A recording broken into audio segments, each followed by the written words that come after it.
thank you and welcome to my channel, Simply Your World, where we discuss past and present events that will affect you if they haven't already. Now, I've asked this question before, and this is my last time asking it. This is the third part to my Are There Any More Biden Supporters series. So I'm going to ask y'all this question one more time, and I'm going to get to the video. Are there any more Biden supporters? It's a happy day at Kamala Harris's house. But it's not a happy day at Casa Biden. In fact, this is pretty clearly the beginning of the end for Joe Biden. We can't prove that. The future is unknowable. But holy smokes, it does not look good. And it doesn't look good in a very recognizable way.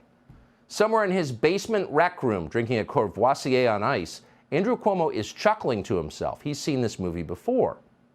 Joe Biden's own aides keep finding stacks of felonies he's left around the place, in his office, in his car.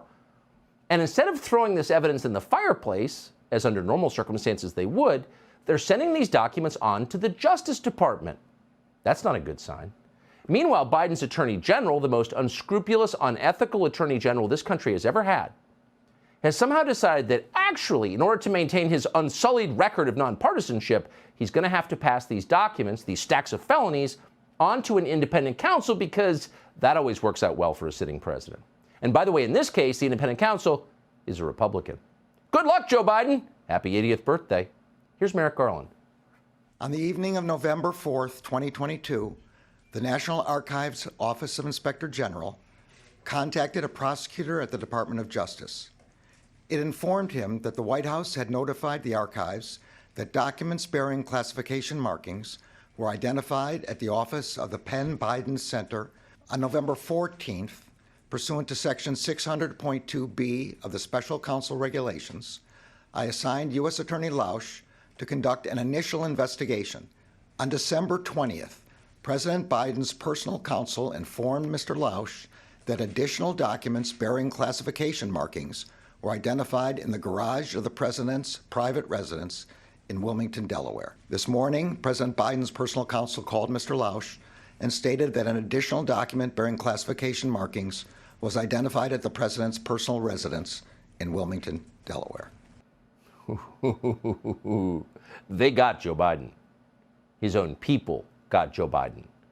But they don't want to wreck the party in the process. You following this?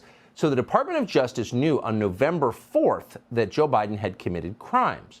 November 4th was 4 days before a pivotal midterm election. So naturally, the DOJ didn't issue a press release about it.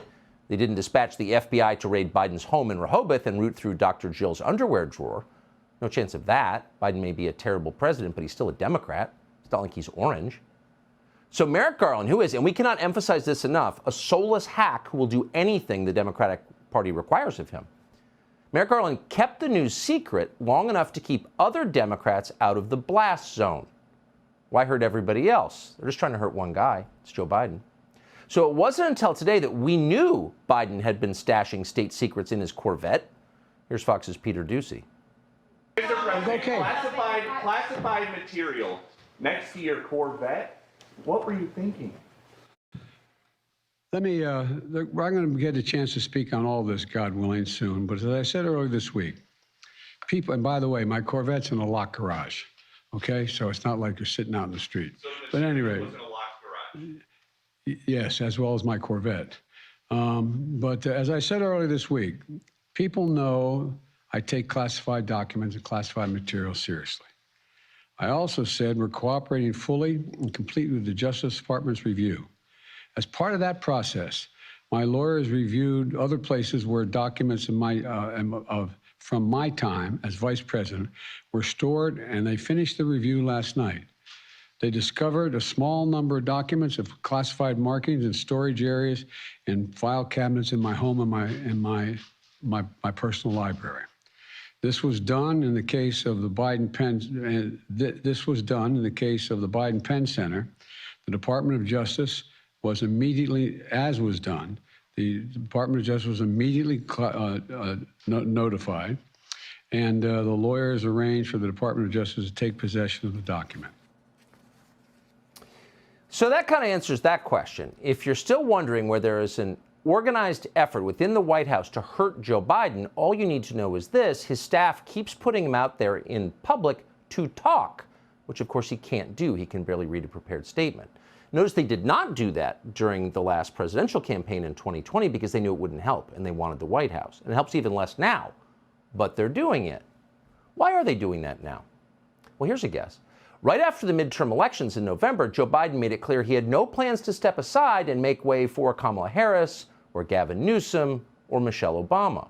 I'm thinking of running again, he said, and he seemed to mean it. Oh, he shouldn't have said that.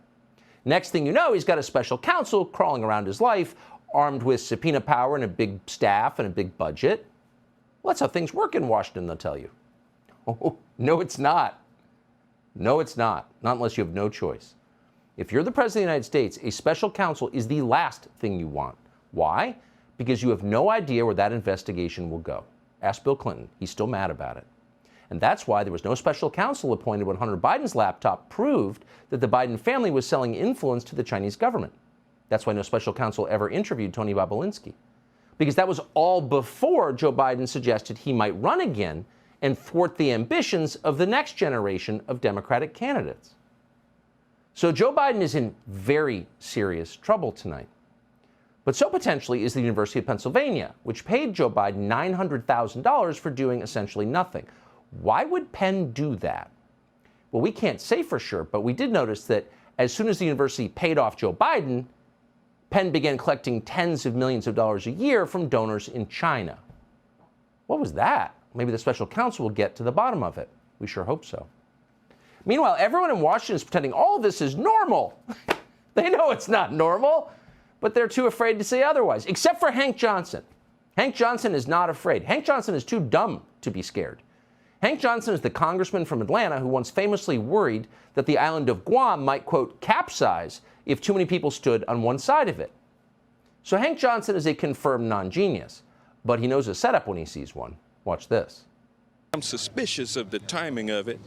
I'm also aware of the fact that things can be planted on people. Places and things can be planted. Things can be planted in places and then discovered conveniently.